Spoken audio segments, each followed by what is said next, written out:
Aliens यानी दूसरे ग्रह के निवासी, क्या वास्तव में इनका वजूद है? क्या ये धरती के चक्कर लगाते हैं? ये सवाल एक बार फिर से खड़े हो गए हैं।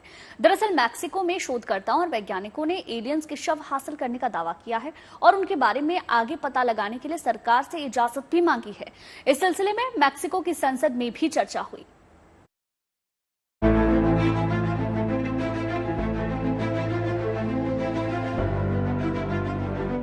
मैक्सिको की संसद में ऐसे मसले पर मंथन हुआ जिसके रहस्यों से इंसान काफी हद तक अनजान है। ये मसला है एलियंस का, यानी ऐसे प्राणियों का जो धरती के नहीं दूसरे ग्रहों के वासी हैं। भले ही अब तक ये साबित नहीं हो सका है कि पृथ्वी के अलावा दूसरे ग्रहों पर भी जीवन है, लेकिन मैक्सिको में वैज्ञानिकों और शोधकर्ताओं ने कथित एलियंस की लाशें दुनिया के सामने पेश करके नई बहस छेड़ दी है। मैक्सिको की संसद में 2 एलियंस के शव पेश किए गए।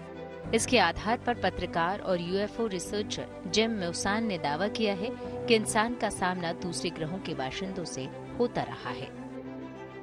Primera vez que se presenta de tal forma y creo que hay una demostración clara de que nos encontramos ante ejemplares no humanos que no tienen relación con ninguna otra especie en nuestro mundo y que se encuentran abiertas todas las posibilidades para que cualquier institución científica los pueda investigar.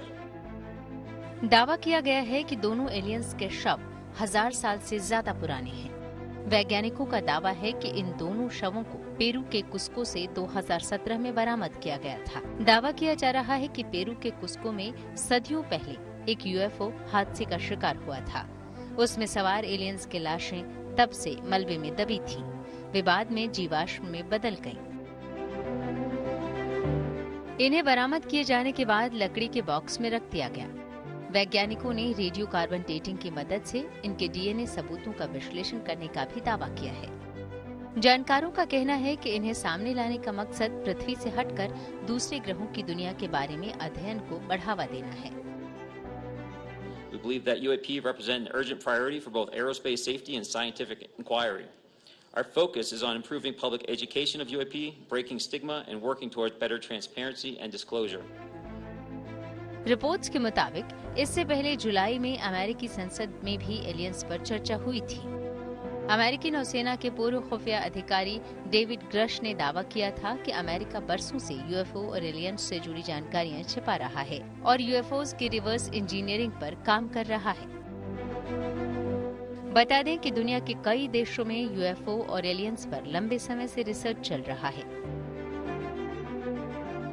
अमेरिकी रक्षा विभाग pentagon UFO के संबंध में अध्ययन कर रहा है। फ्रांसीसी अंतरिक्ष एजेंसी CNES ने यूएफओ देखे जाने की रिपोर्ट दी है। रूस की अंतरिक्ष और अन्य एजेंसियां भी इस सिलसिले में काम कर रहे हैं। चीन ने 500 मीटर का स्फेरिकल टेलीस्कोप लगाया है। इसका मकसद एलियंस और यूएफओ के कम्युनिकेशन सिग्नल का पता लगाना है। चिली के वैज्ञानिक भी एयरफोर्स के साथ मिलकर यूएफओ की पड़ताल कर रहे हैं। दावे बहुत से किए जा रहे हैं, हालांकि अभी तक ये पुख्ता तौर पर पता नहीं लग पाया है कि एलियंस कोरी कल्पना है या फिर हकीकत, और वो अपने यूएफओ के जरिए धरती के सैर पर आते रहे हैं। लेकिन अभी तक इस स्टडी में ये भी माना गया है कि समय समय पर होने वाली अनजान और संदिग्ध गतिविधियां एलियंस की मौजूदगी की ओर संकेत जरूर करती हैं। अब मैक्सिको में शोधकर्ताओं ने सरकार से इस दिशा में आगे काम करने की इजाजत मांगी है ताकि सच सामने आ सके। Bureau report, good news today.